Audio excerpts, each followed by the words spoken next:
పుట్టుమచ్చల ద్వారా మన భవిష్యత్తు, అదృష్టం, వ్యక్తిత్వం గురించి తెలుసుకోవచ్చని జ్యోతిష్కులు చెబుతూ ఉంటారు. పుట్టుమచ్చలు ఎక్కడుంటే మంచిదో చాలా మంది వెతుకుతూ ఉంటారు. పుట్టుమచ్చలు సాధారణంగా నలుపు, తేనె రంగుల్లో ఉంటాయి. జ్యోతిష శాస్త్రం ప్రకారం పుట్టుమచ్చ ఉన్న ప్రదేశానికి ప్రత్యేక ప్రాముఖ్యత ఉంటుంది. మన శరీరంపై ఉండే పుట్టుమచ్చలు మన వ్యక్తిత్వం, భవిష్యత్తు గురించి సమాచారాన్ని చెప్తాయని నమ్ముతారు. కుడి భుజంపై పుట్టుమచ్చ ఉన్న వ్యక్తులు తమ డబ్బుకు సంబంధించిన పనులను చాలా బాగా నిర్వహిస్తారట.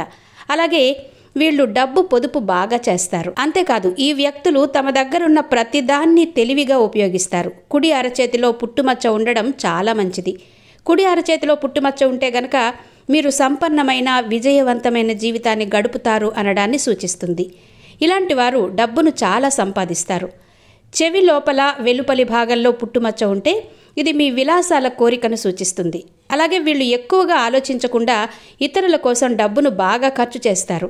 ఈ భాగంలో పుట్టుమచ్చ ఉండడం శుభప్రదంగా పరిగణిస్తున్నప్పటికీ మీరు మీ డబ్బును ఎక్కువగా ఖర్చు చేస్తారు అనడాన్ని ఇది సూచిస్తుంది.